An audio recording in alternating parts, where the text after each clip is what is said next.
और आज हम देखेंगे क्लास 12 का जो ज्योग्राफी है उसमें महत्वपूर्ण प्रश्न हम आज करने वाले हैं। ठीक है, चलिए प्रश्न नंबर आज का पहला है, बहुत इंपॉर्टेंट प्रश्न है, आपके सामने है।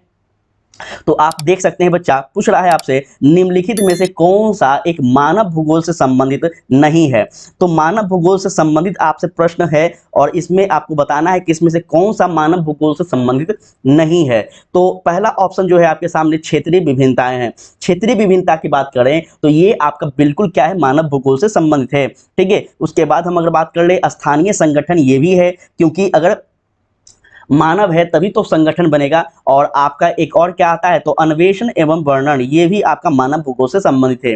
तो आपका राइट आंसर क्या हो जाएगा, आपका राइट आंसर होगा ऑप्शन नंबर बी, अर्थात मात्रात्मक क्रांति। मात्रात्मक क्रांति जो है यह मानव भूगोल से संबंधित नहीं है, इसको याद रखिएगा। चलिए आगे बढ़ते हैं फटाफट, आज की क्लास थोड़ा सा जल्दी करेंगे कवर। ठीक है, क्योंकि क्लास का ड्यूरेशन जो है काफी बड़ा हो जाता है तो बाद में आप लोगों को प्रॉब्लम होता होगा। कहता है नव निश्चयवाद के प्रवर्तक कौन है। नव निश्चयवाद आप लोग पढ़े हैं, हम इसी चैप्टर के अंतर्गत आपको पढ़ाए हैं, बहुत बेहतरीन ढंग से समझाए थे कि नव निश्चयवाद के प्रवर्तक कौन है, इसमें आपको बताना है। आपके सामने प्रश्न का ऑप्शन दिया गया है, रेटजेल, टेलर, हम्बोल्ट और आपका व्लास।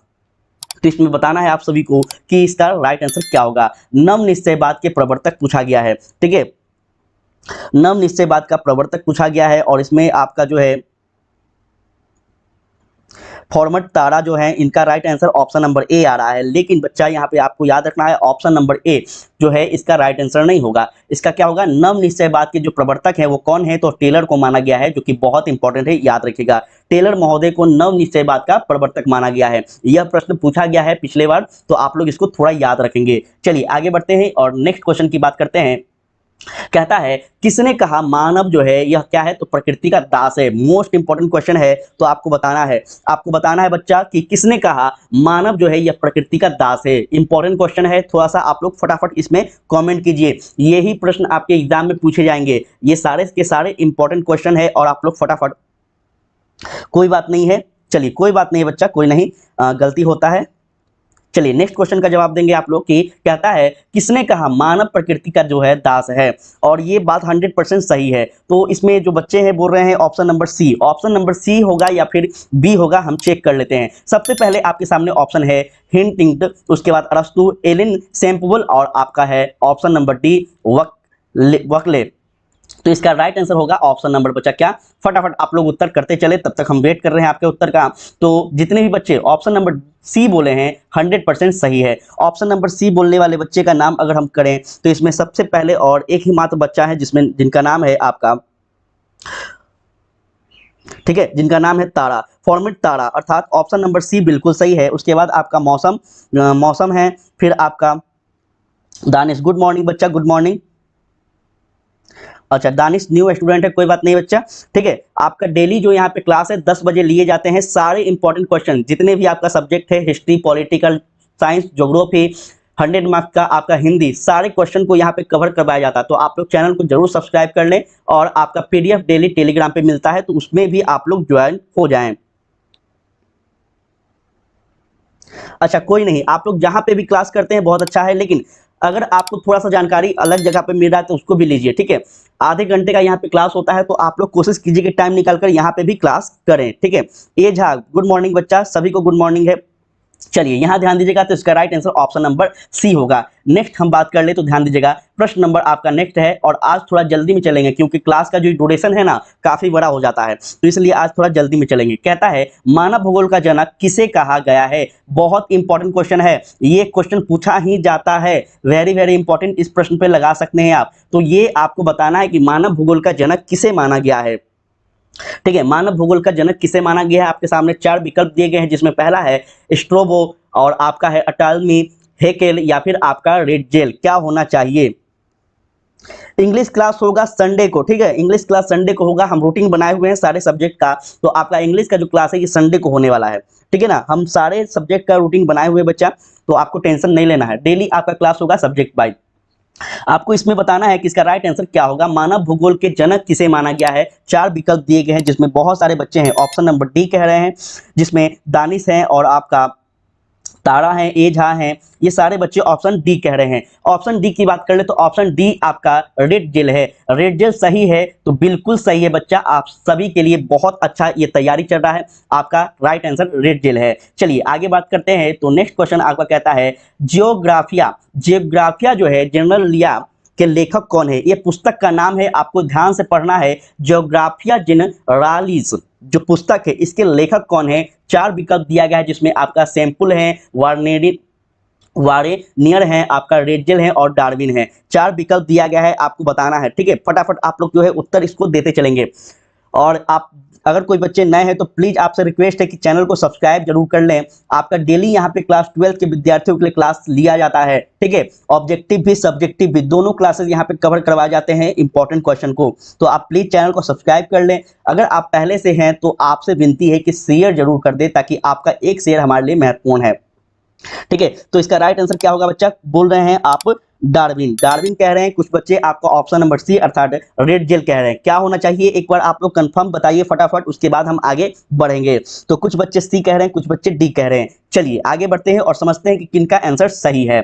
तो बच्चा यहाँ पे राइट आंसर आपका क्या हो जाएगा? ऑप्शन नंबर बी अर्थात वार्नियर जो है ये आपका क्या है? तो जियोग्राफिया जनरालिस के लेखक हैं। तो सभी बच्चे का यहाँ पे उत्तर गलत हो गया है, ये उत्तर आपका नहीं होगा, ऑप्शन बी सही होगा। ठीक है, तो जितने बच्चे ऑप्शन बी पे गए हैं 100% सही है। नहीं तो ध्यान दीजिएगा, अगले प्रश्न में आपको इसको याद रखना है। अगले क्लास में हम फिर से आपसे पूछेंगे, रिवाइज करवाते हैं शुरू में, तो आपको ये याद रखिएगा। एक क्वेश्चन आपका भी गलत हुआ है। चलिए नेक्स्ट क्वेश्चन की बात कर ले। प्रश्न नंबर 6 है आपके सामने, कहता है एंथ्रोपोजियोग्राफी नामक जो पुस्तक है, इसके लेखक कौन है? और याद रखिएगा, ज्योग्राफी में जब भी आप पढ़ें तो आपके जो है कुछ लेखकों का नाम बहुत बार पूछा जाता है। ठीक है, लेखकों का नाम बहुत बार पूछा जाता है। तो इसमें आपको बताना है कि एंथ्रोपोजियोग्राफी का जो नामक पुस्तक है, इसके लेखक कौन है? फिर से आपके सामने प्रश्न है। रेडजेल है, हिंट गन है, उसके बाद आपका है सेम्पबेल और आपका जीन्स ब्रून्स है। क्या होगा इसका राइट आंसर, ये आपको बताना है।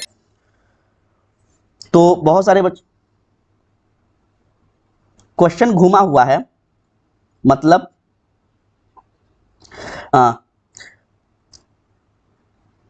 अल्ताफ आलम, गुड मॉर्निंग बच्चा, गुड मॉर्निंग, सभी को गुड मॉर्निंग। चलिए यहाँ ध्यान दीजिएगा, इसका प्रश्न क्या होना चाहिए आपके सामने। ठीक है, इसका राइट आंसर आपका क्या होना चाहिए?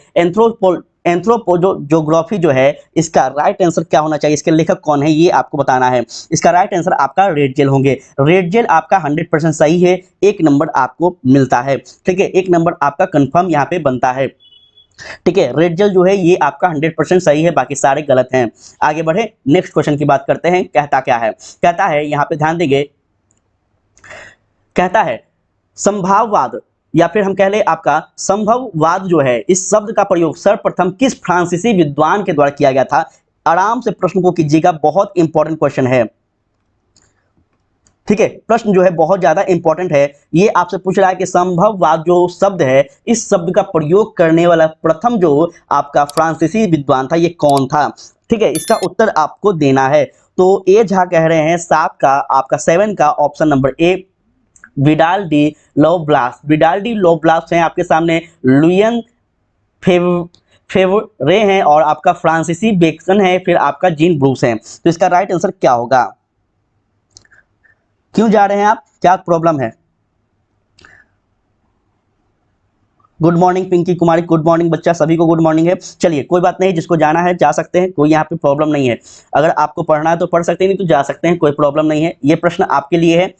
चलिए यहाँ ध्यान दीजिएगा, तो इसका राइट आंसर क्या होना चाहिए बच्चा? इसका राइट आंसर क्या होना चाहिए, फटाफट आप लोग कमेंट कीजिए और बताने का कोशिश कीजिए। देखिए, संभववाद शब्द का जो सर्वप्रथम प्रयोग करने वाला व्यक्ति थे, वो कौन थे? तो वो आपको याद रखना है, ऑप्शन बी। ठीक है, लुसियन फेवरे हैं। तो लुसियन कौन है? तो लुसियन फेवरे हैं, बहुत इंपॉर्टेंट है और थोड़ा सा नाम टफ है, लेकिन याद रखिएगा, लुसियन फेवरे, इस तरह से आपको याद रखना है। ये क्या है? तो ये पहले ऐसे फ्रांसीसी विद्वान हैं जिन्होंने संभववाद शब्द का प्रतिपादन किया था, या फिर हम कह लें इन्होंने ही दिया था। ऑप्शन बी बिल्कुल सही है। आगे बढ़ते हैं। आज का इंपॉर्टेंट क्लास है, आज का बहुत इंपॉर्टेंट क्लास है, और आप खुद देख सकते हैं कि क्वेश्चन जो है कितने हाई लेवल के हैं। इस तरह से क्वेश्चन आपके एग्जाम में पूछे जाएंगे। ध्यान दीजिएगा, कहता है मानव भूगोल क्रियाशील मानव और अस्थायी पृथ्वी के परिवर्तनशील संबंधों का अध्ययन है, ये किसने कहा है?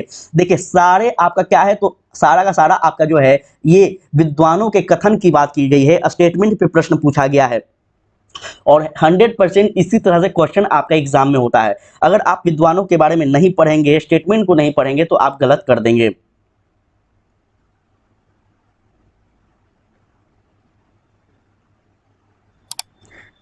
ठीक है, कोई बात नहीं है तारा, आप जा सकते हैं, अगर कहीं और पढ़ना है तो कोई बात नहीं, आप जा सकते हैं।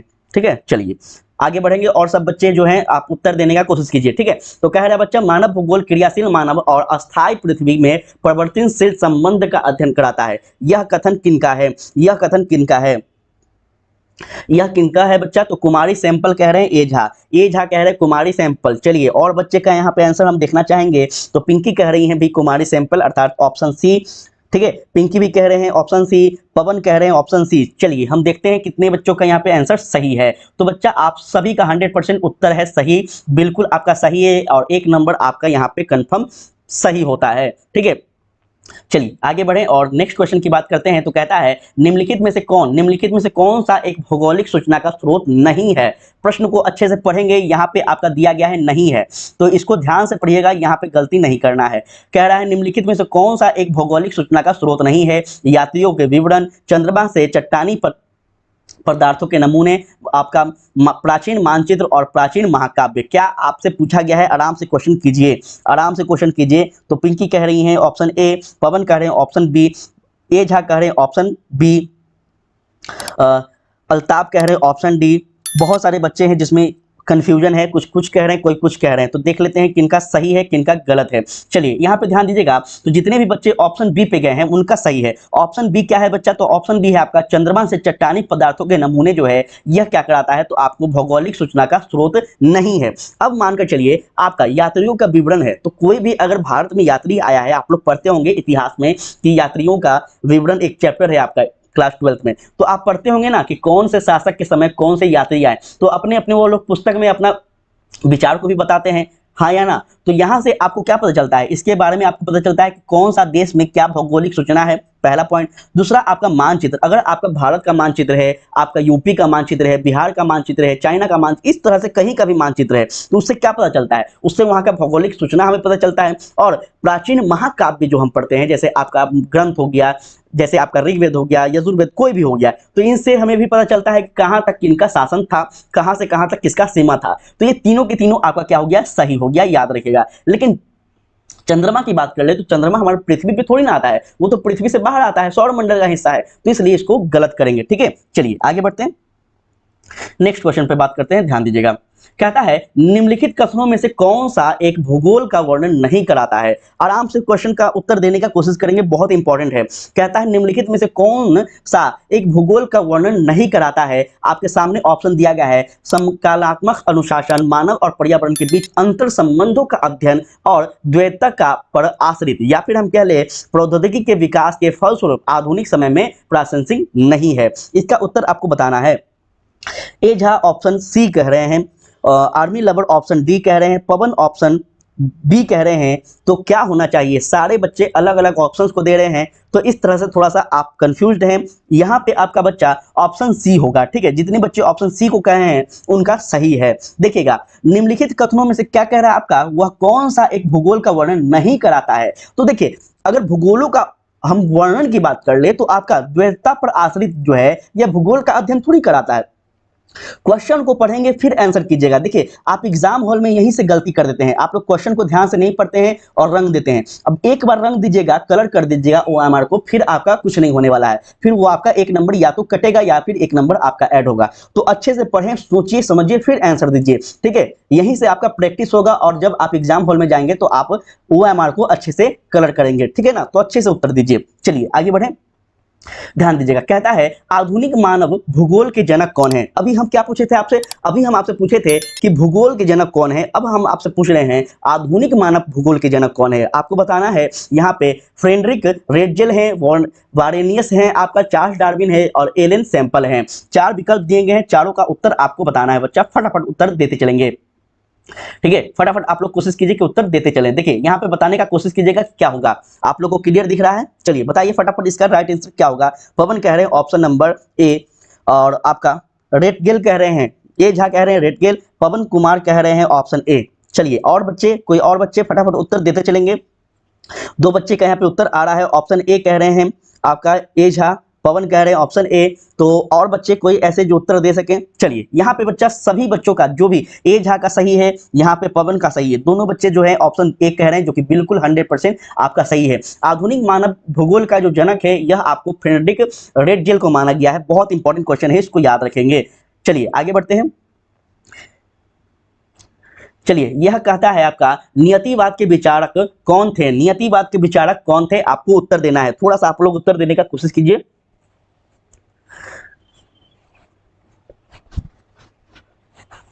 ठीक है, उत्तर देने का कोशिश करें। नियतिवाद पूछ रहा है, नियतिवाद के बारे में ई कांट है, हम्बोल्ट हैं, रीटर हैं, इनमें से सभी हैं, क्या होना चाहिए?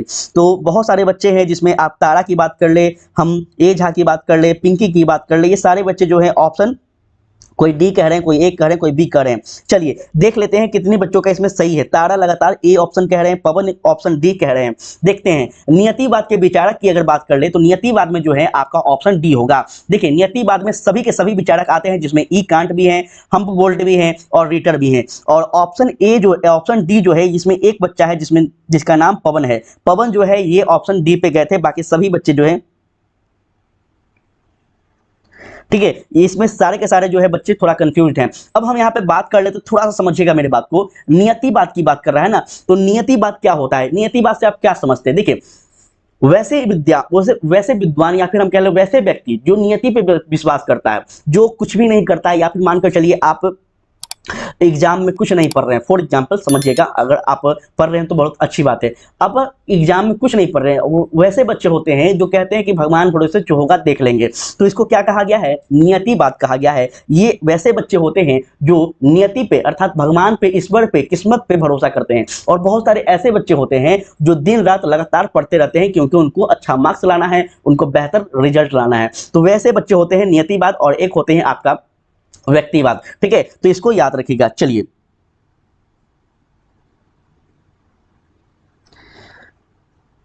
अच्छा, पवन की सिस्टर है और पवन के आईडी से आ गई है। चलिए कोई बात नहीं है, कोई नहीं। चलिए पूनम है, तो अब हम पूनम बोलेंगे। ठीक है बच्चा, तो यहाँ पे आपका ऑप्शन डी सही हो गया है। आगे बढ़ते हैं, समझ गए नियतिवाद क्या होना चाहिए। चलिए आगे बढ़ते हैं और ध्यान दीजिएगा। कहता है निम्नलिखित में से कौन सा, यहाँ पे निम्नलिखित थोड़ा सा गलती हो गया टाइपिंग में, तो ये निम्नलिखित है, ध्यान से पढ़ेंगे। निम्नलिखित में से कौन सा एक लोगों और पर्यावरण के बीच अन्योन्य क्रिया का सर्वाधिक महत्वपूर्ण कारक है? आराम से क्वेश्चन का उत्तर करने का कोशिश कीजिएगा आप सभी लोग फटाफट। चलिए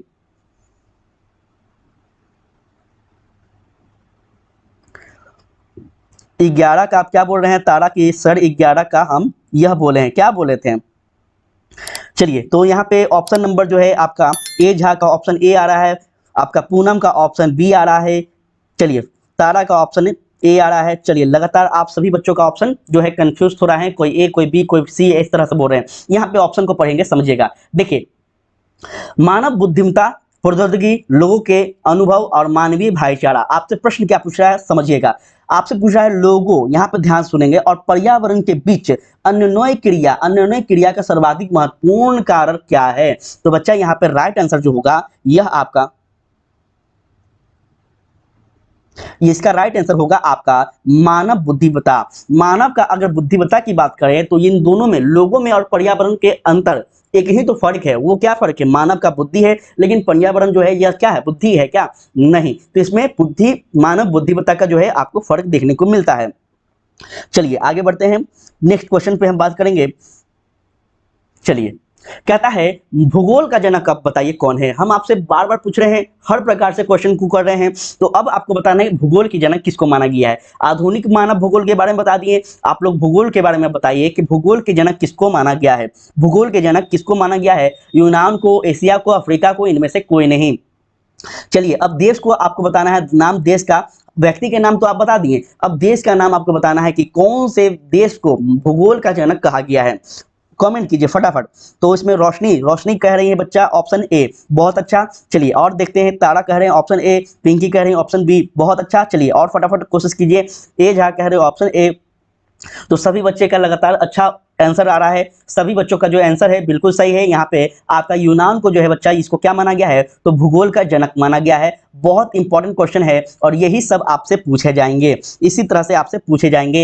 ए झा कंफ्यूज है शायद, क्या ए झा कंफ्यूज है, क्या प्रॉब्लम क्या हुआ आपको? चलिए कहता है रुको और जाओ नियतिवाद, ध्यान से पढ़ेंगे, रुको और जाओ नियति निश्चयवाद की संकल्पना किसने किया दी है? रुको और जाओ, पढ़िएगा आराम से फिर उत्तर कीजिएगा। क्या है यहाँ पे, ये किसी को कहा गया है कि रुको और जाओ, इसका मतलब क्या होता है आपको बताना है। निश्चयवाद संकल्पना किसने दी है?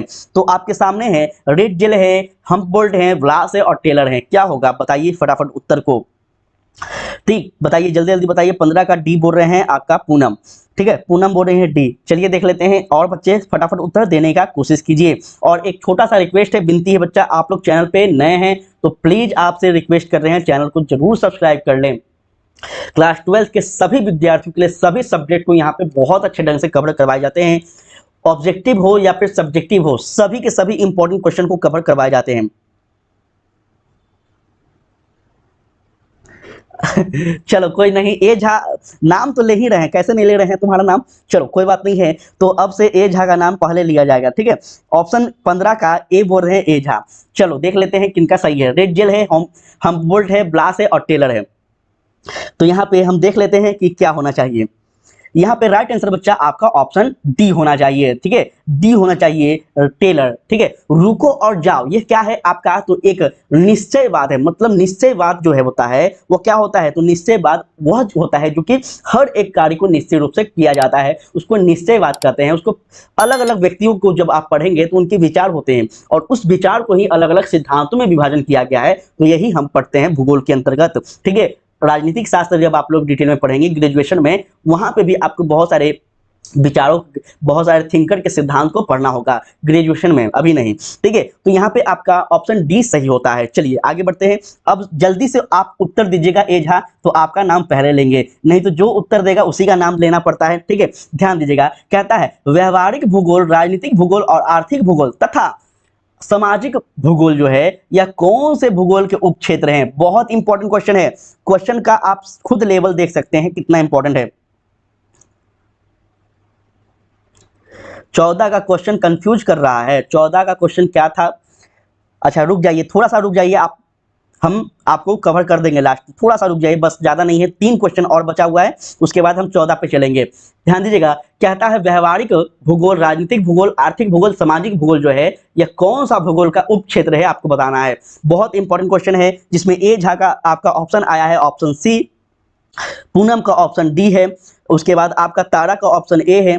तारा जो है यह आप बोल रहे हैं,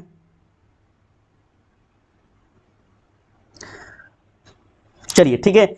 यहाँ पे तो देखते हैं किनका उत्तर सही है। यहाँ पे बच्चा आपका सामान्य भूगोल है, विशिष्ट भूगोल है, मानव भूगोल है और जीव भूगोल है। तो हम किसके अंतर्गत सभी चीजों को पढ़ते हैं, तो याद रखिएगा इसका राइट आंसर आपका हो जाएगा ऑप्शन नंबर सी, मानव भूगोल जो है। हम लोग आज के क्लास में क्या कर रहे हैं, मानव भूगोल का सारे प्रश्न को कर रहे हैं ना। तो मानव भूगोल के अंतर्गत व्यवहारिक भूगोल, राजनीतिक भूगोल, आर्थिक भूगोल, सामाजिक भूगोल सभी आते हैं, याद रखिएगा। चलिए चलिए चलिए यहाँ ध्यान दीजिएगा, कोई बात नहीं है। मैक्सिको में ध्यान देंगे, मैक्सिको में स्थानांतरित कृषि की प्रथा को क्या कहते हैं ये आपको बताना है। थोड़ा सा यहाँ पे स्पेस की कमी के कारण नीचे में आपका ऑप्शन मिलेगा, तो चलिए नीचे हम चलते हैं, ठीक है, नीचे चलते हैं। यहाँ पे क्वेश्चन को आप लोग पढ़ ले। क्वेश्चन क्या कह रहा है, मैक्सिको में स्थानांतरित कृषि की प्रथा को हम क्या कहते हैं। अब हम आपको ऑप्शन की ओर लेकर चलेंगे, यहाँ पे देखिए और ऑप्शन को बताइए। रोको कहते हैं, मिलिया कहते हैं, लादांग कहते हैं या फिर आपका झूम कहते हैं। मेक्सिको में कृषि की जो नाम है, ठीक है, इसको क्या कहा गया है आप बताइए फटाफट, आप लोग उत्तर दीजिए। झगड़ा क्यों कर रहे हैं आप लोग, लड़ाई वड़ाई नहीं करना है यहाँ पे, क्लास में पढ़ाई कीजिए अच्छे ढंग से ना। चलिए यहाँ ध्यान दीजिएगा और इसका उत्तर दीजिए, ठीक है। प्रश्न नंबर 17 का उत्तर फटाफट कीजिए। अब मात्र थोड़ा सा आपका क्वेश्चन बच गया है इस क्लास का, जल्दी जल्दी उत्तर दे दीजिए ताकि हम भी जो है जल्दी समाप्त कर सके। तो 17 का बी बोल रहे हैं पूनम, पिंकी बोल रही है बी, और बच्चे बहुत सारे बच्चे हैं जो कि उत्तर नहीं दे रहे हैं। डी कह रहे हैं तारा। आगे बढ़ते हैं और जल्दी जल्दी बताइए। तो बच्चा यहाँ पे हम क्या पूछे थे आपसे, मैक्सिको के बारे में पूछे थे ना, कि मैक्सिको में स्थानांतरित कृषि की जो प्रथा है इसको क्या नाम से जाना जाता है, रोको है, मिलिया है, लादांग है, झूम है। तो यहाँ पर सभी का सभी उत्तर गलत है आप सभी का। जो भी बच्चे ऑप्शन, एक सेकेंड, जो भी बच्चे ऑप्शन बी को कह रहे हैं यह आपका सही है, मिलिया इसका राइट आंसर है, जिसमें आपका पिंकी का सही है, पूनम का सही है, तो ये आप याद रखिएगा, ठीक है। चलिए आगे बढ़े, नेक्स्ट क्वेश्चन की बात करते हैं। प्रश्न आपका जो है नेक्स्ट क्या कहता है, ध्यान देंगे। कहता है मानव भूगोल विचारकों के विकास की अभिव्यंजना है, न कि भूगोलिक ज्ञान के विस्तार और खोजों का तात्कालिक परिणाम है। यह परिभाषा किसके द्वारा दिया गया है बताना है। एक मिनट आपको हम बता दें कि जितना भी हम क्वेश्चन लेकर आए हैं ये सारे क्वेश्चन आपका बोर्ड एग्जाम के पैटर्न पर है। आप एक बार क्वेश्चन बैंक को जरूर पढ़ें, आपको पता चलेगा कि जितने भी क्वेश्चन हम आपको करवा रहे हैं बिल्कुल उसी पैटर्न पे उसी तरह से क्वेश्चन पूछे जाते हैं। और अगर आप डेली इस तरह से क्लास करते हैं तो आपको बहुत ज्यादा प्रैक्टिस हो जाएगा।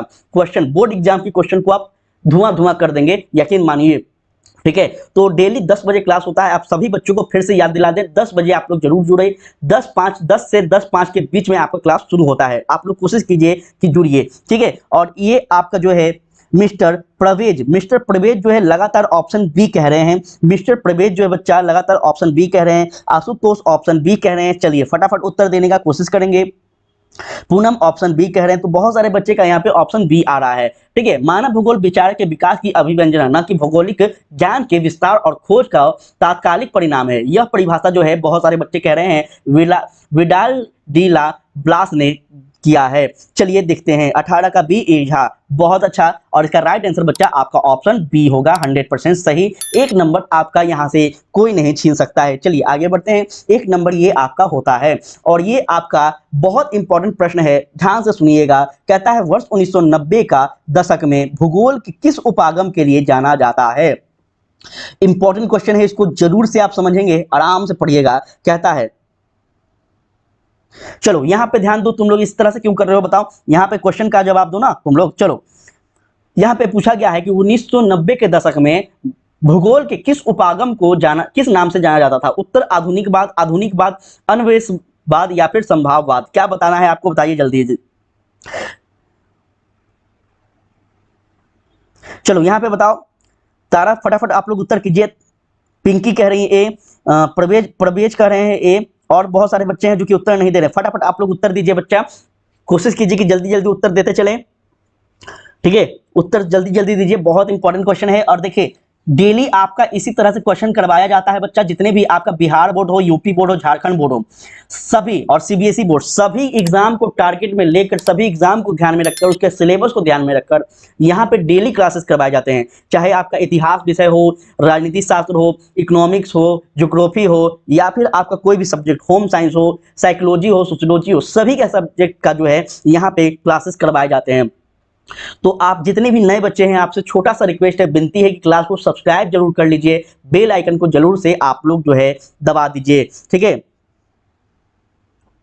तो इसका उत्तर आप बच्चा दे रहे हैं उत्तर आधुनिकवाद, अर्थात ये आपका जो है गलत होगा, ठीक है। यहाँ पे आपका जो है आधुनिकवाद होना चाहिए ना। देखिए जब हम पढ़ते हैं इतिहास, आप लोग पढ़ते हैं ना, हाँ या ना दीजिए जवाब, जल्दी से जवाब दीजिए। इतिहास पढ़ते हैं कि नहीं, आधुनिक इतिहास आप लोग पढ़े हैं, आपके सिलेबस में आधुनिक इतिहास है कि नहीं, जल्दी जवाब दें,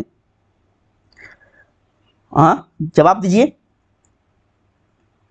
ठीक है। तो यहां पे आपका याद रखिएगा आधुनिक इतिहास, हाँ चलिए ए होगा सर, नहीं ए कैसे होगा, तुम खुद बताओ ना, ए कैसे होगा। यहाँ पे हम आपको समझाते हैं, आपका कंफ्यूजन जो है वो क्लियर कर देते हैं। कह रहा क्या 1990 की बात कर रहा है बच्चा, और जब तुम इतिहास को पढ़ने जाओगे, इतिहास में एक बार तुम चेक कर लो, 1990 के दशक में, हम खुद इतिहास के शिक्षक हैं, इतिहास से मेरा जो है बीएड किया हुआ है, क्लियर है, तो हम बता रहे हैं तुमको, सुनो।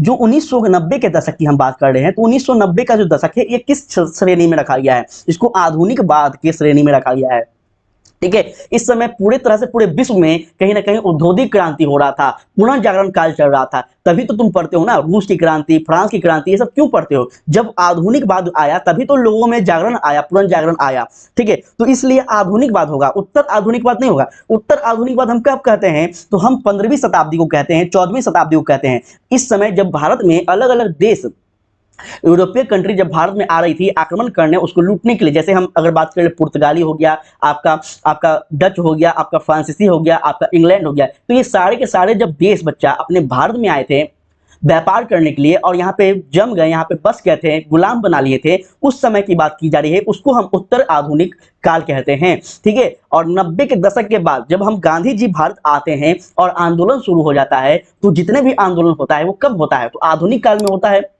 क्लियर है? तो इस तरह से आधुनिकवाद का जनक जो है, आधुनिकवाद जो है यह आपका 1990 के दशक में माना गया है। ठीक है, किसी को कोई दिक्कत, चलिए किसी को कोई दिक्कत है तो आप हमें फटाफट उत्तर देते चलिएगा। हम पूरा कोशिश कर रहे हैं कि आपके कंफ्यूजन को दूर कर सके। हाँ, ये तारा का कंफ्यूजन था कि 14 नंबर प्रश्न का जो है वो कंफ्यूज थे, तो थोड़ा सा हम 14 नंबर पे चलते हैं। 14 नंबर क्या बच्चा कंफ्यूजन था, चलिए देख लेते हैं। देखिए यहाँ पे क्या कहा गया, भूगोल का जनक कहा गया है ना, कि भूगोल का जनक किसे माना गया है। तो आपसे यहाँ पे क्या पूछा गया, भूगोल का जनक किसको माना गया है। तो यहाँ पे बच्चा परवेज बोल रहे हैं I love you sir, thank you बच्चा, तुम सभी को मेरी तरफ से बहुत बहुत प्यार, बहुत बहुत शुभकामना, अच्छे से सभी लोग पढ़िए। ठीक है, चलिए यहाँ पे तारा का कंफ्यूजन था कि भूगोल का जनक जो है, यहाँ पे ये वाला कंफ्यूजन था। तारा कहाँ गया, जल्दी बोलिए, यहाँ पे यही कंफ्यूजन था क्या, बताइए। हाँ, तो यहाँ पे बच्चा, यहाँ पे भूगोल का जनक माना गया है, तो आपको इतिहास समझ आएंगे। आपको देश के बारे में पूछ रहा है ना कि किसी व्यक्ति के बारे में, तो देश के बारे में पूछ रहा है। तो देश वो कौन था, तो आपका यूनान था। यूनान के द्वारा ही पहली बार भूगोल का क्या किया गया है, तो प्रतिपादन किया गया है, या फिर भूगोल का आपका विवरण दिया गया है। ठीक है, तो इस तरह से आपका, ठीक है, रेड, चलिए तो इस तरह से आपका राइट आंसर होगा। कोई और किसी बच्चे का कंफ्यूजन है तो आप हमें जरूर बताएं।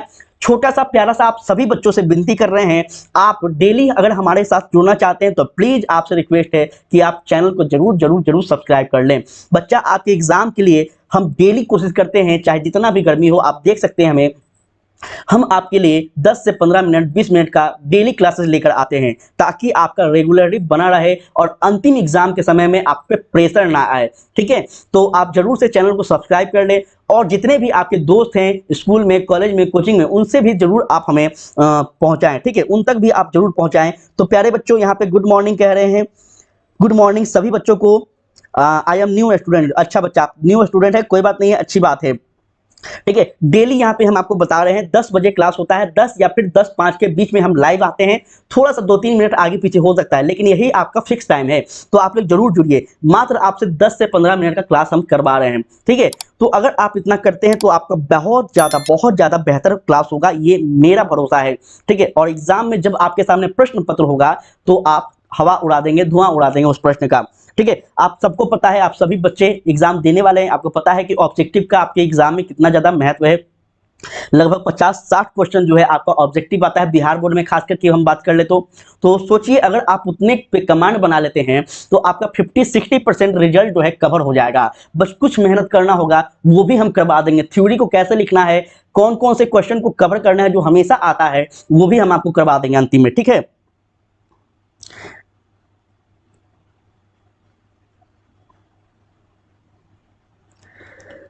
क्वेश्चन कितना आएगा पूछ रहे हैं, कौन सा क्वेश्चन कितना आएगा, कौन से एग्जाम में।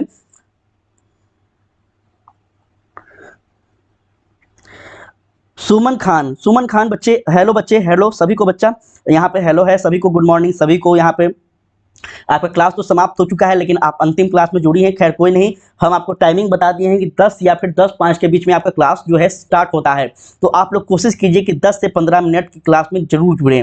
ठीक है, 100 क्वेश्चन आएगा बच्चा, ये सही बात है, 100 क्वेश्चन आएगा, जिसमें से आपका 50 ऑब्जेक्टिव होता है, बिहार बोर्ड की बात कर ले तो आपका, और जो कुछ है आपका सब्जेक्टिव होता है, जिसमें आधा आपका 5 नंबर का क्वेश्चन होता है, आधा आपका जो है 2 नंबर का क्वेश्चन होता है।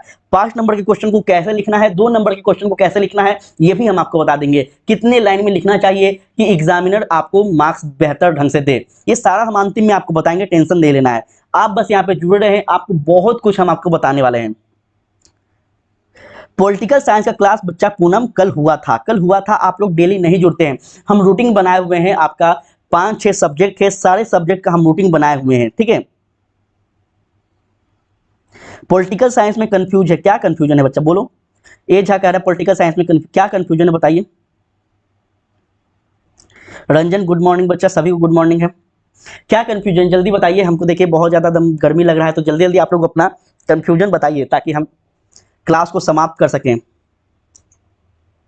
कोई दिक्कत है नहीं ना, हम क्लास को ओवर कर दें।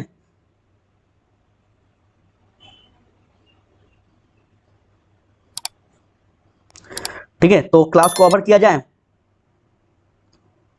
चलिए फिर ठीक है, तो कल 10 बजे जरूर आइएगा, आपसे विनती है। और हाँ, एक इंपॉर्टेंट मैसेज है आप सभी बच्चों के लिए कि इसका पीडीएफ के लिए आप हमारे टेलीग्राम पे जुड़ जाएं। देखिए ऊपर में आपको चैट बॉक्स में ऊपर में दिखेगा, टेलीग्राम का लिंक आपको ऊपर में दिख रहा होगा, आप लोग वहां जुड़ जाइए। वहां पे आपको डेली हर सारे के जितने भी क्लास में आपको पीडीएफ है, सारे पीडीएफ करवाए जाएंगे। साथ में जो भी एग्जाम के लिए बेहतर से बेहतर ट्रिक होगा, बेहतर से बेहतर कंटेंट होगा, बेहतर से बेहतर आइडिया होगा, सब कुछ आपको वहां पे बताया जाएगा। ठीक है, तो आप लोग क्लास में जो है बने रहिएगा और जुड़ जाइएगा टेलीग्राम पे। ए झा कह रहे हैं कुछ समझ में नहीं आता, क्या दिक्कत है बोलो, तभी तो हम बता पाएंगे क्या समझ में नहीं आता है। जैसे हाँ बच्चा, क्लास तो खत्म हो गया है, कल 10 बजे आइए, कल 10 बजे फिर से आपका क्लास शुरू होगा, आप लोग जरूर से जुड़िए। देखिए एक दिन आप लोग आते हैं, एक दिन नहीं आते तो थोड़ा सा दिक्कत होता है, क्लास में आप लोग डेली जुड़ा कीजिए। हाँ मुस्कान कह रहे हैं क्लास 10 का लाइव लीजिए, क्लास 10 का भी लेंगे, 1-2 दिन आप लोग टाइम दे दीजिए, ठीक है ना, बहुत दिक्कत है, बहुत गर्मी है, तो 1-2 दिन टाइम दे दीजिए, फिर हम क्लास 10 का भी जो है कंटेंट बना रहे हैं, उस पर भी हम लाइव आने वाले हैं। ठीक है, अभी मेरा जो है कहीं और पे भी क्लास होता है, तो इसलिए थोड़ा सा दिक्कत है टाइम मैनेजमेंट का। सब्जेक्टिव क्वेश्चन के लिए तो बच्चा, सब्जेक्टिव क्वेश्चन के लिए हम आपको कल ही बोले हैं कि सब्जेक्टिव क्वेश्चन के लिए आपको इसी चैनल पर हम क्या कर रहे हैं, आपको कल बताया है ना कि UP board, Jharkhand board, Bihar board और सीबीएसई बोर्ड जितने भी क्वेश्चन बैंक हैं, उन क्वेश्चन बैंक को हम अपने खुद पढ़ने के बाद हर क्वेश्चन के सब्जेक्ट को अलग अलग डिवाइड करने के बाद क्वेश्चन को अलग कर रहे हैं, और फिर हम टिक लगा रहे हैं, कवर कर रहे हैं कि किस चैप्टर से कितने क्वेश्चन अब तक पूछे गए हैं। उसके बाद हम आपको डेली क्लास ले रहे हैं सब्जेक्टिव का भी, तो इतना आसान आपके लिए बना रहे हैं। अब इतना आसान आपको कोई नहीं करेगा, चाहे आप किसी भी टीचर से पढ़िए, किसी भी बड़े बड़े एप्लीकेशन में पढ़िए, इतना आसान कोई इतना मेहनत नहीं करेगा। हम आपके लिए इतना तो कर ही रहे हैं। हम आपको बोले तो बच्चा कि हम सब्जेक्टिव के लिए पूरा 10 से 15 वर्षों में जितना पूछा गया क्वेश्चन है, उन सारे क्वेश्चन को एक जगह करने के बाद, उसको फिर चैप्टर वाइज डिवाइड करने के बाद फिर आप तक हम यहाँ पे क्लास ले रहे हैं। तो अब बताइए, अब आपको क्या करना है। अब जो हम क्लास ले रहे हैं, जैसे मान कर चले हिस्ट्री का चैप्टर नंबर 1, तो हिस्ट्री का चैप्टर नंबर 1 में जितने भी क्वेश्चन है, वो क्वेश्चन ऐसा नहीं है कि हम कहीं से लेकर आए, वो सारे क्वेश्चन आपका किसी ना किसी एग्जाम में पूछा हुआ है, क्लास 12 का बोर्ड एग्जाम में। तो उन सारे क्वेश्चन का आप पीडीएफ ले लीजिए, फिर उसको पढ़िए, रटिए, जैसे करना है कीजिए। इस तरह से हिस्ट्री का, पॉलिटी का, अभी देखिए अभी जून जुलाई का महीना चल रहा है, अगस्त आ गया है, अभी स्टार्टिंग है, तो अभी से अगर इस तरह से कर लेते हैं तो आप खुद बताइए ना कितना चैप्टर होगा हिस्ट्री में, हमको याद नहीं है, आप खुद बताइए। हिस्ट्री में अगर 2 बुक की बात कर ले तो ज़्यादा से ज़्यादा 10 से 12 चैप्टर होगा, पॉलिटी में भी इस तरह से आपका 10 से 12 चैप्टर में भी हमको याद नहीं है। तो इस तरह से अगर आप कर लेते हैं तो आपका कवर हो जाएगा। हाँ ठीक है, पीडीएफ नोट डॉली जो है आप देर कर दिए बच्चा, कल हम आपको बताए थे टाइमिंग की, कल जो है आपका टाइमिंग 10 बजे होता है, या फिर 10:05 तक भी आइए, 10:10 तक भी आइए तो चलेगा, लेकिन अभी आप जो है 11 बजने को है, अब तो आपका क्लास समाप्त हो गया है। ठीक है, तो कोई डाउट नहीं, ये झा जो बच्चा है उसका हम कोशिश किए कि डाउट कवर कर सके। ठीक है, लेकिन टेंशन नहीं लो बच्चा, हम भरोसा दिलाते हैं आप सभी बच्चों को, जितने भी यहाँ पे बच्चे हैं सभी को हम ट्रस्ट करवा रहे हैं। आप लोग यहाँ से बने रहिए, क्लास कीजिए, और हाँ सबसे महत्वपूर्ण बात कि आप हमसे कॉन्टेक्ट में बने रहें। जिस कांटेक्ट का साधन है आपका, या तो हम व्हाट्सएप पे आ जाइए या फिर हमारे जो टेलीग्राम है वहां पे बने रहें। इससे क्या होगा कि कोई भी आपको परेशानी हो, एग्जाम के समय में बच्चा परेशान होते हैं, कोई भी परेशानी हो, सुबह शाम रात दिन कभी भी आप हमसे कांटेक्ट कीजिए, हम कोशिश करेंगे कि आपको सॉल्व कर सके, हम आपको बता सके। ठीक है, तो मेरा प्रयास यही है कि हम जितना कोशिश करें आपके लिए हो सके कर सके। बाकी ठीक है, तो ज्योग्राफी नहीं है कोई बात नहीं है, ठीक है, जो सब्जेक्ट है उसमें आइए, ज्योग्राफी नहीं है तो कोई बात नहीं। चलिए ठीक है, तो आज के लिए इतना ही करने देते हैं। प्लीज चैनल को सब्सक्राइब कीजिएगा, लाइक कीजिएगा, और हाँ क्लास ओवर होने के बाद आप कमेंट जरूर कीजिएगा, क्योंकि क्लास ओवर होने के बाद जो कमेंट है वो ज्यादा इंपॉर्टेंट होता है। तो आप सभी बच्चों से एक छोटा सा विनती है कि क्लास हम जैसे ही आपका खत्म कर दे तो आप लोग अपना फीडबैक जरूर दे दीजिएगा, चैनल को सब्सक्राइब कर ले, और बच्चे अपने दोस्त तक जरूर इस चैनल को शेयर कर दीजिए। ठीक है, आप व्हाट्सएप, इंस्टाग्राम, फेसबुक चलाते हैं, आप वहां जरूर हमारा इस चैनल को शेयर करें, आपसे विनती है। तो चलिए आज के लिए इतना ही, कल मिलते हैं फिर से 10 बजे, तब तक के लिए जय हिंद जय भारत।